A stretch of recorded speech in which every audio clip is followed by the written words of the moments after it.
کبھی کھانوں کو دیکھتا ہے، کبھی دنیا کی نعمت کو دیکھتا ہے،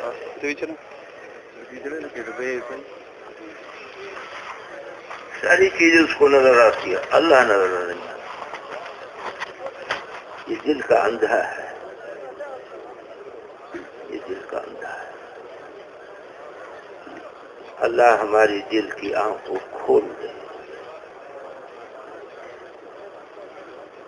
یہ تعلق اللہ کے ساتھ جو ہے، یہ ہر مسلمان مرد اور عورت کے لیے 24 گھنٹے کا فریضہ ہے، ہر حال میں فرض ہے۔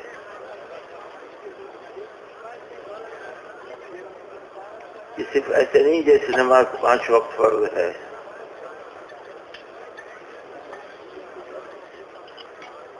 ایمان 24 گھنٹے کا فریضہ ہے۔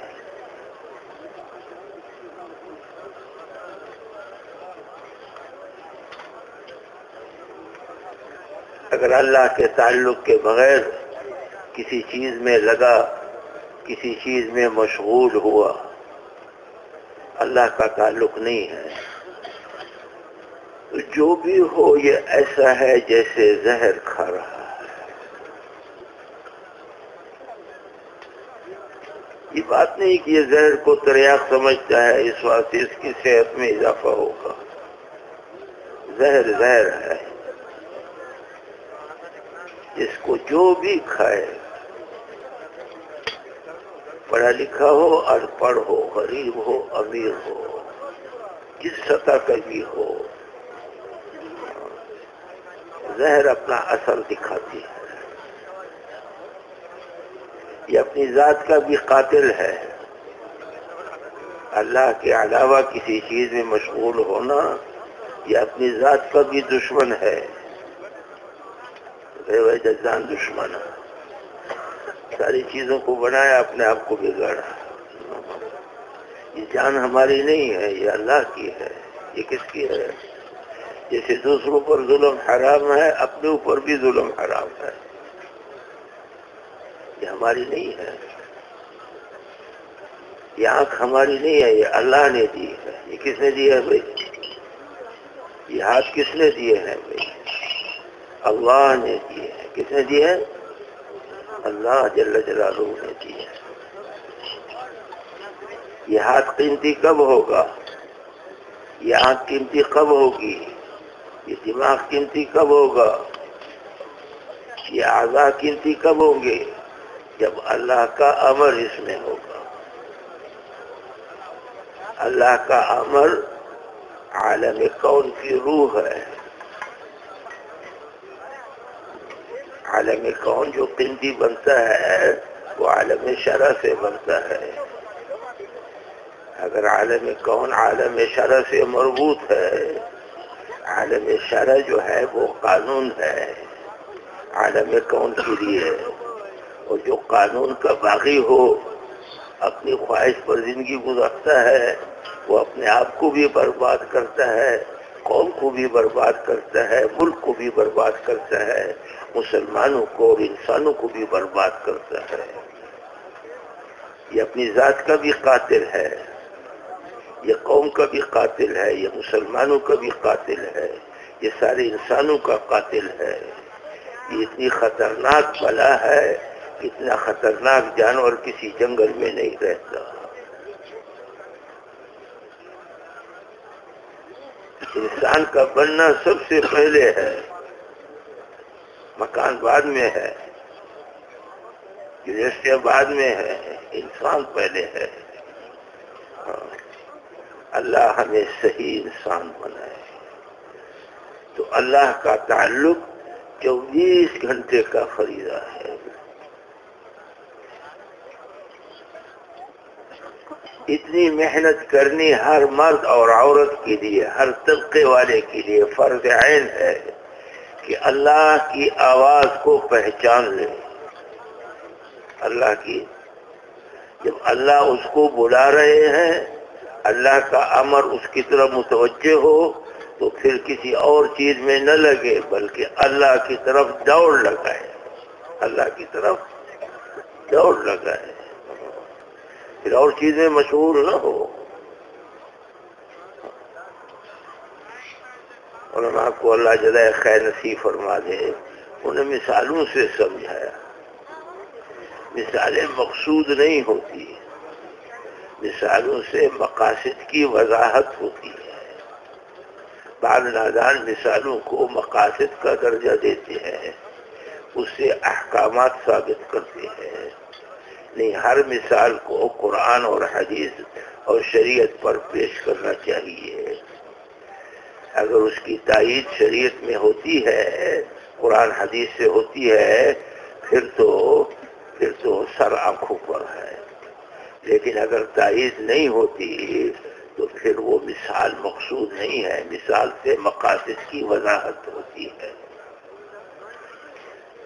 مقاصد جو معنوی ہوتے ہیں اور باریک ہوتے ہیں، جو موٹے دماغ ہوتے ہیں، ان مقاصد تک نہیں پہنچ سکتے، کیونکہ ان کو معنوی چیزیں نظر نہیں آتی، محسوس چیزیں نظر آتی ہیں۔ اس واسطے مثال دی جاتی ہے۔ محسوس شکل حیوان کو بھی نظر آتی ہے، موٹے دماغ والے کو بھی نظر آتی ہے۔ اس سے مقاصد کی وضاحت ہوتی ہے، سمجھانا ہوتا ہے۔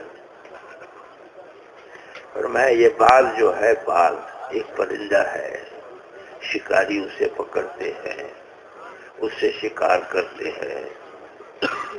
باز کی طبیعت میں وحشت ہے۔ جب اسے پکڑ لیتے ہیں تو پھر اس باز کی آنکھوں پر پٹی باندھ دیتے ہیں،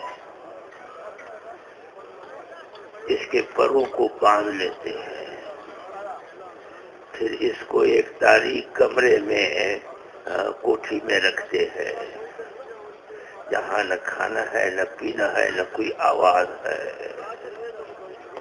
یہ باز بڑا پریشان ہو جاتا ہے، کیونکہ اپنی مزاج کے مطابق یہ ہوا میں اڑتا تھا، اب یہ پابند ہو گیا۔ اب یہ کیا ہو گیا؟ پابند ہو گیا۔ کھانا بھی طبیعت کے مطابق نہیں ملتا اور آرام بھی نہیں ملتا، پابند ہو گیا۔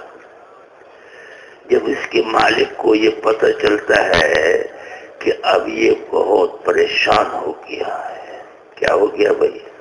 پریشان ہو گیا۔ پھر ایک کمرے کے ایک کونے میں باز کو رکھتا ہے، دوسرے کونے میں خود بیٹھتا ہے، اس باز کو آواز دیتا ہے، آجا آجا۔ باز نے یہ آواز ہوا میں سنی نہیں تھی جب ہوا میں اڑتا تھا، اس واسطے باز اس آواز کی طرف متوجہ نہیں ہوتا، بلکہ وہ یہ سمجھتا ہے کہ یہ مہمل اور بے معنی اور بے فائدہ آواز ہے، اس کی طرف متوجہ ہونے سے کیا ملے گا؟ کچھ نہیں ملے گا۔ تو وہ مالک خاموش ہو جاتا ہے۔ جب خاموش ہوتا ہے تو اب پریشانی سے اس کا دماغ پھٹ رہا ہے، پھر یہ اپنے آپ کو ملامت کرتا ہے۔ پریشانی مقصود نہیں ہے، اس پریشانی سے مقصود یہ ہے کہ حق کی طرف رجوع ہو جائے، اللہ کی طرف رجوع ہو جائے۔ کس کی طرف رجوع ہو جائے؟ ہاں، یہ چھوٹی پریشانی عذاب جو آتے ہیں، یہ اس واسطے آتے ہیں تاکہ بڑے عذاب سے بچ جائے، اور یہ پلٹا کھا لے اور زندگی کی ترتیب کو بدل دے۔ نفس کی اور خواہشات والی جو زندگی ہے، جس سے اپنے آپ کو بھی برباد کر رہا ہے، ملک کو بھی برباد کر رہا ہے، قوم کو بھی برباد کر رہا ہے اور انسانیت کو بھی برباد کر رہا ہے، اس سے توبہ کر لے، رجوع کر لے، لعلہم یرجعون، تاکہ رجوع کر لے۔ جب باز کے چہرے میں مالک کو پریشانی اور ندامت کی کیفیت نظر آتی ہے تو مالک اس کو پھر آواز دیتا ہے، آجا۔ جب آواز دیتا ہے تو یہ باز گرتا پڑتا اس آواز کی طرف دوڑ لگاتا ہے، راستے میں گرتا بھی ہے، مشقت بھی بڑی اٹھانی پڑتی ہے، لیکن جب مالک کے پاس پہنچتا ہے تو مالک اس کو پرندے کا تازہ گوشت جو اس باز کی مرغوب غذا ہے وہ اس کو کھلاتا ہے۔ اب اس بات کا یقین بنتا ہے کہ اوہو، اس آواز میں تو تیری سارے تقاضے پورے ہوتے ہیں، تو کتنا نادان تھا، پاگل تھا، اس ہمدرد کی آواز کو تو سنتا نہیں تھا، اس کی طرف چلتا نہیں تھا، یہ تو اپنے اوپر ظلم کر رہا تھا، کتنا نادان اور ناسمجھ اور بے وقوف تھا۔ اپنی ناسمجھی کا اعتراف کر لے۔ حدیث میں آتا ہے من یرید اللہ بہ خیرا یفقہہ فی الدین، جس کے ساتھ اللہ جل جلالہ خیر کا ارادہ فرماتے ہیں اس کو دین کی صحیح سمجھ نصیب فرماتے ہیں۔ کیا نصیب فرماتے ہیں؟ غلط سمجھ نہیں۔ بہت سے لوگ غلط سمجھنے کو بھی سمجھنا کہتے ہیں، غلط سمجھنے کو بھی سمجھنا کہتے ہیں۔ غلط سمجھنے سے نہ سمجھنا کروڑوں دفعہ بہتر ہے۔ نہ سمجھنے والا اتنا تو سمجھتا ہے کہ مجھے راستے کا پتہ نہیں ہے، مجھے منزل کا پتہ نہیں ہے، مجھے راستے میں کسی واقف کار سے پوچھنا چاہیے۔ اس میں تکبر نہیں ہوتا، اس میں غرور نہیں ہوتا، بلکہ اپنی ناسمجھی کا اقرار اور اعتراف کرتا ہے۔ متکبر علم الہی سے محروم ہوتا ہے، دنیا اور آخرت کی جو منافع ہیں اس سے وہ محروم ہو جاتا ہے۔ مثال کے طور پر کچھ آدمیوں کی جماعت ہے، وہ یہاں سے کراچی جا رہی ہے، اس میں مودی صاحب بھی ہے، وزیر اعظم صاحب بھی ہے، گورنر صاحب بھی ہے، ڈاکٹر صاحب بھی ہے، سردار صاحب بھی ہے، مولانا صاحب بھی ہے۔ راستہ ایک کو بھی معلوم نہیں ہے۔ راستہ تو راستے میں ایک چرواہا ملا تو اس چرواہے سے پوچھنا چاہیے یا نہیں پوچھنا چاہیے؟ ہاں، لیکن یہ کہہ کہ میں تو گورنر صاحب ہوں، میں تو مودی صاحب ہوں، میں تو سردار صاحب ہوں، میں تو خان صاحب ہوں، میں تو پلازے والا ہوں، اور میں اتنا بڑا آدمی ہوں، اتنی بڑی ڈگری والا ہوں، میں اس سے کیسے پوچھوں گا؟ میں اسے، اس کو شرم آتی ہے۔ کیا آتی ہے؟ تو کیا خیال ہے اگر نہیں پوچھے گا تو جتنی منزل میں آگے بڑھے گا، جب منزل کی طرف نہیں جا رہا ہوگا تو مشقت تو ہوگی لیکن منزل سے دوری ہوگی، اور جب آدمی منزل سے دور ہوتا ہے اس کی پریشانی بڑھتی ہے۔ یہ نہیں کہ غریب کی بڑھتی ہے، گورنر صاحب کی نہیں بڑھتی، مودی صاحب کی نہیں بڑھتی، سردار صاحب کی نہیں بڑھتی، خان صاحب کی نہیں بڑھتی، ڈاکٹر صاحب کی نہیں بڑھتی۔ سب جب راستے سے بھٹک جائے، جو منزل سے بھٹک جائے، خواہ کتنی تیزی کے ساتھ چلے، خواہ ہوائی جہاز میں چلے، خواہ پراڈوں میں چلے، خواہ بیوی بچے ساتھ ہوں، خواہ فوج ساتھ ہو، خواہ پولیس ساتھ ہو، خواہ قوم ساتھ ہو، خواہ پیسہ ساتھ ہو، خواہ اچھے کھانے ساتھ ہو، جب منزل سے دور ہوگا تو پریشانی اس کی مقدر میں لکھی ہوئی ہے۔ کیا ہے بھائی؟ یہ پریشانی سے بچ نہیں سکتا۔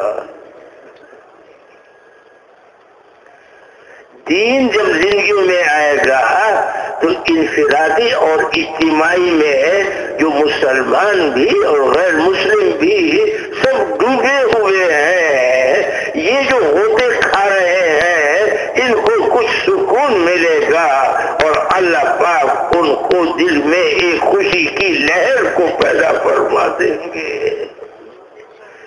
یہ غنی کا دین ہے، فقیر کا دین نہیں ہے۔ یہ سب کا خالق ہے، مولوی صاحب کا بھی خالق ہے، سردار کا بھی خالق ہے، گورنر کا بھی خالق ہے، پٹھانوں کا بھی خالق ہے، بلوچوں کا بھی خالق ہے، پنجابیوں کا بھی خالق ہے، سندھیوں کا بھی خالق ہے، پاکستانیوں کا بھی خالق ہے، عربوں کا بھی خالق ہے، جو انگریزی بولتے ہیں ان کا بھی خالق ہے۔ سب کا خالق کون ہے بھائی؟ کون ہے بھائی؟ ایک اللہ ہے۔ کون ہے بھائی؟ اس کارخانے کو کس نے بنایا بھائی؟ صرف اتنا نہیں کہ اللہ خالق ہے، نہیں، اللہ ہی خالق ہے اور نہیں ہے۔ کیا ہے بھائی؟ پوری توحید یہ ہے، اللہ ہی خالق ہے۔ کون ہے بھائی؟ اور ہم کون ہیں بھائی؟ ہم مسلمان ہی ہیں یا بھی ہے؟ بھی والے ہیں یا ہی والے ہیں؟ ہاں، ہم مسلمان ہی ہیں۔ کون ہے بھائی؟ ایمان والا حالات سے متاثر نہیں ہوتا، ایمان والا چیزوں سے متاثر نہیں ہوتا، ایمان والا شکلوں سے متاثر نہیں ہوتا۔ خواہ شکلیں ہاتھ سے نکل رہی ہیں، خواہ چیزیں ہاتھ سے نکل رہی ہیں، خواہ حالات مخالف ہیں یا موافق ہیں، یہ حالات کو نہیں دیکھتا، یہ اللہ کو دیکھتا ہے۔ کس کو دیکھتا ہے بھائی؟ ہم کس کو دیکھیں گے بھائی؟ اللہ کو دیکھیں گے۔ ہم مسلمان ہی ہیں، یہ نہیں کہ کبھی مسلمان کبھی اور، با مسلمان اللہ اللہ، با برہمن رام رام، کبھی اللہ اللہ شروع کر دیا، کبھی رام رام شروع کر دیا۔ ہم رام رام والے نہیں ہیں بھئی۔ یہ موبائل جیبوں میں ڈالیں، یہ مصیبت جیبوں میں ڈالیں، دل کے موبائل کو کھولیں۔ جب دل کا موبائل نہیں کھلتا تو نماز میں بھی اللہ کی طرف توجہ نہیں ہوتی۔ ناراض نہ ہونا۔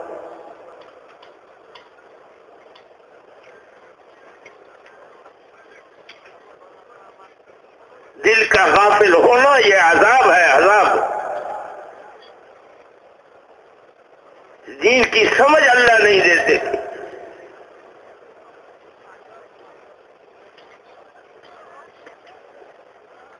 دل کی جب موت آتی ہے پھر بڑے بڑے نشانیوں سے بھی وہ اثر نہیں دیتا۔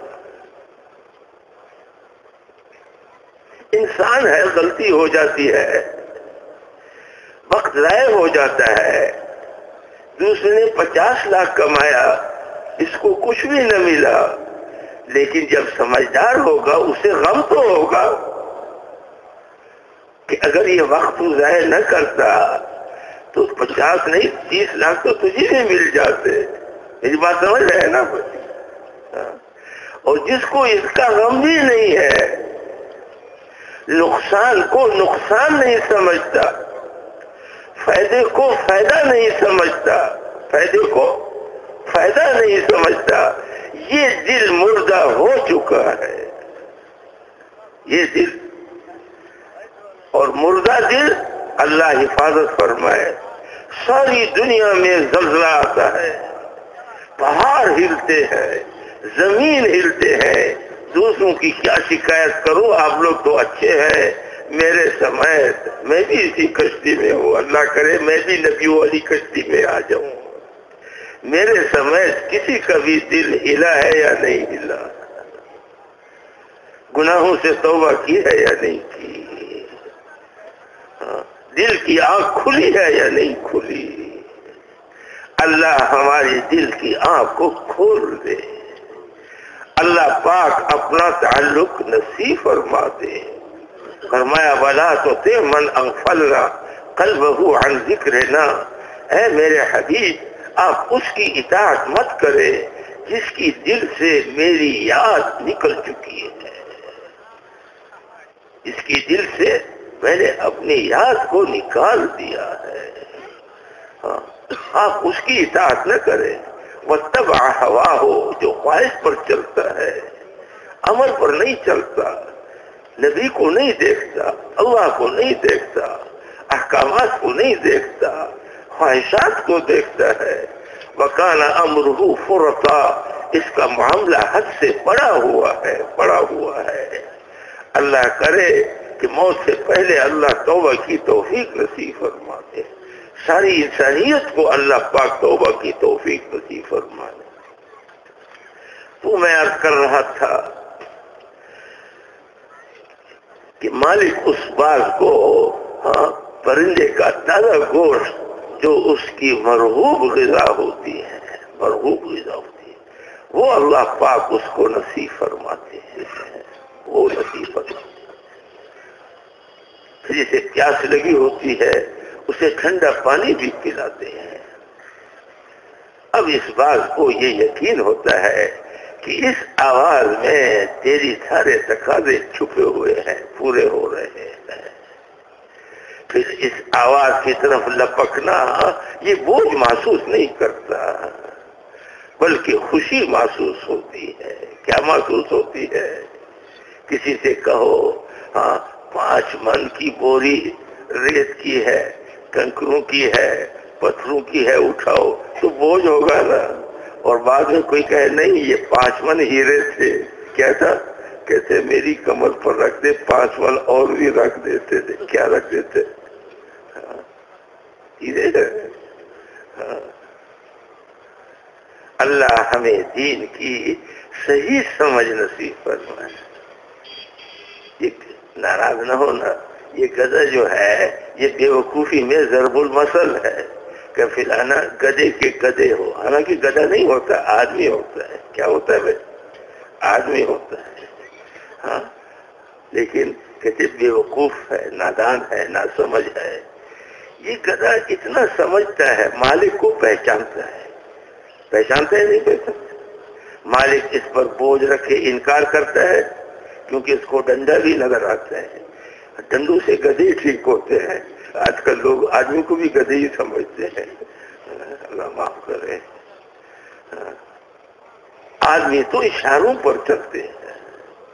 صحابہ رضوان اللہ تعالی اجمعین حضور کے اشاروں پر جان دیتے تھے۔ اس واسطے میں نے بزرگوں سے سنا ہے کہ جو بیٹا اور جو شاگرد باپ اور استاد کے اشارے کو نہیں جانتا وہ اس کی لمبی چوڑے بیان اور تقریر کو بھی نہیں جانتا۔ جو باپ کے اشاروں کو نہیں جانتا، استاد کے اشاروں کو نہیں جانتا، وہ اس کی لمبی چوڑی تقریر کو بھی نہیں جانتا۔ ہمارے پڑوسیوں کہتے ہیں واڈ لوڈس ہے، ایسے پھسل جاتا ہے۔ کیا ہو جاتا ہے؟ اندر بات نہیں جاتی، پھسل جاتی ہے۔ اللہ کرے کہ یہ بات ہماری دل میں اتر جائے۔ کیا ہو؟ ایک تو ہے ایمان کا بول، اللہ سے ہوتا ہے، اللہ سے نہیں ہوتا۔ اب یہ بول یہ حسین بول ہے، سب سے حسین بول ہے۔ وَمَنْ أَحْسَنُ قَوْلًا مِّمَّنْ دَعَا إِلَى اللَّهِ وَعَمِلَ صَالِحًا۔ اس سے حسین اور اچھی بات کس کی ہوگی جو اللہ کی طرف بلائے۔ حضور کی ساری باتیں حسین تھی کیونکہ حضور کی زندگی میں قرآن تھا۔ آپ قرآن کی طرف بلاتے تھے۔ کس کی طرف بلاتے تھے؟ اللہ کی طرف بلاتے تھے۔ آپ کا حسن جو تھا علم الہی والا تھا۔ کان خلقہ القرآن، حضور کا خلق جو تھا وہ قرآن تھا۔ کیا تھا؟ قرآن آپ کی زندگی میں تھا، قرآن آپ کی زندگی میں تھا۔ اللہ کا دیدار اس دنیا میں ناممکن ہے۔ اس آنکھ میں یہ طاقت ہی نہیں کہ اللہ کو دیکھ لے۔ ایسے حضور صلی اللہ علیہ وسلم کا جو حقیقی حسن ہے وہ اس دنیا میں انسان کی طاقت ہی نہیں ہے کہ اس کو دیکھ لے، وہ آخرت میں اس کو نظارہ ہوگا۔ اللہ کرے کہ کلمے والے حسن کا اللہ نظارہ بھی نصیب فرما دے۔ لا الہ الا اللہ محمد الرسول اللہ، اللہ کا حسن، محمد الرسول اللہ کا حسن۔ یہ علمی، یہ کیا ہے؟ حضور کا حسن یہ علمی حسن ہے۔ اس واسطے سورت یوسف کو بیان کرنے کے بعد جو سورت یوسف کا واقعہ اور قصہ سنتے ہیں وہ حسن یوسف میں گم ہو جاتے ہیں، حسن یوسف میں گم ہو جاتے ہیں۔ اللہ پاک نے آخر میں ایک جملہ فرمایا اس صورت میں، ذالک من انباء الغیب نوحیہ الیک، تم تو محمدی ہو، کہیں قصہ یوسف میں تم حسن یوسف میں گم نہ ہونا، تم ذرا حسن محمدی کو بھی تو دیکھو، میرے اس حسین کو بھی تو دیکھو، اس کی زندگی کو بھی تو دیکھو۔ اس واسطے عائشہ کہتی ہیں رضی اللہ تعالی عنہا کہ جنہوں نے یوسف کے حسن کو دیکھا بجائے میوے کے اپنے ہاتھوں کو کاٹا، اگر وہ حضور کے حسن کو دیکھتی تو دل کو کاٹ لیتی۔ کیا لیتی؟ دل کو کاٹ لیتی۔ اللہ ہمارے دل میں وہ شوق نصیب فرمائے، جس دل میں اللہ کا شوق ہو، جس دل میں حضور کی سنتوں کا شوق ہو، حضور کا شوق ہو، قرآن کا شوق ہو، دین کا شوق ہو، آخرت کا شوق ہو۔ اور یہ علامت ہے اعمال کے قبول ہونے کی۔ حج کس حجی کا قبول ہوتا ہے؟